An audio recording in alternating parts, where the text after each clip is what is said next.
أعوذ بالله من الشيطان الرجيم بسم الله الرحمن الرحيم السلام علیکم ورحمۃ اللہ وبرکاتہ۔ سوال پوچھا گیا ہے کہ بھائی کی طرف سے گلے میں دانے نکلے ہوئے ہیں، معدے میں بہت تکلیف رہتی ہے، جہاں بھی جاؤں جادو بتاتے ہیں، ڈاکٹروں کی دوائی سے آرام بھی نہیں آ رہا۔ جواب فضیلت الشیخ مفتی عبدالکبیر حافظہ اللہ۔ مزید ویڈیوز کے لیے ہمارے چینل توحید اسلامک ٹی وی کو سبسکرائب لازمی کریں۔ جزاک اللہ۔ میرے بھائی، مجھے بھی جادو ہی لگ رہا ہے جو آپ باتیں بتاتے کرتے ہو۔ یہ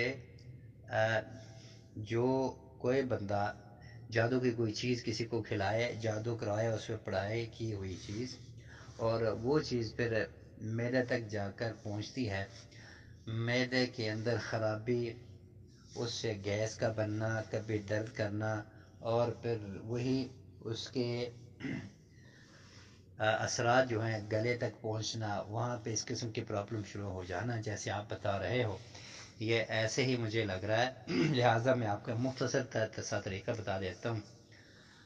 آپ دو کام کریں۔ ایک کام یہ کہ بیری کا شہد لے لیں، اس پر فلق، ناس، آیت الکرسی، سورہ بقرہ کی آخری آیت، سورہ فاتحہ، جس کو ہم رقیہ عامہ کہتے ہیں، یعنی کئی آیتیں جو ہم تلاوت کرتے ہیں، وہ آیتیں دوسری بھی اگر آپ کو یاد ہے، سورہ مومنون کے آخری آیات اور سورہ صافات کے شروع کی 10 آیتیں اور سورہ جن، یہ جو میں نے آیتیں اور صورتیں بتائی ہیں ان کو یاد رکھیں۔ یہ سارے 7 دفعہ پڑھ کے اس شہد پر دم کر کے اس کو آپ 3 چمچ درمیانی چمچ بھر کے صبح بھی کھائیں اور شام کو بھی کھائیں۔ 3 چمچ سے کم نہ ہو، زیادہ ہو بے شک۔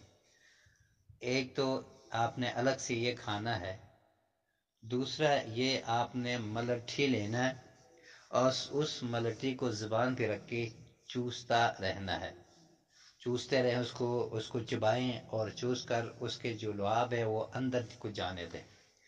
یہ جو ملٹھی ہے یہ جنات کے اس طرح کی بیماریوں کے لیے بہترین قسم کا علاج ہے۔ اس کو اچھے معالجین جو جڑی بوٹیوں سے علاج کرتے ہیں جنات اور جادو کے علاج کا، اس کو جن دشمن کہا جاتا ہے، وہی لوگ اس کو جن دشمن کہتے ہیں، یعنی اس ملٹھی کو۔ اس کا بھی استعمال کریں اور شہد بھی کھائیں، اور ایک ٹائم پہ گرم پانی میں یہی شہد ڈالیں، 5 سے 6 چمچ ڈال کے گرم پانی، مطلب آدھا گلاس ہو، اس میں 5 سے 6 چمچ ڈال کے اس کو گھول کے آپ پی بھی لیا کریں تاکہ وہ جو معدے کے اثرات ہیں وہ ختم ہو۔ یہ 3 کام کریں اور جاری رکھیں، انشاءاللہ اسی سے آپ ٹھیک ہو جائیں گے۔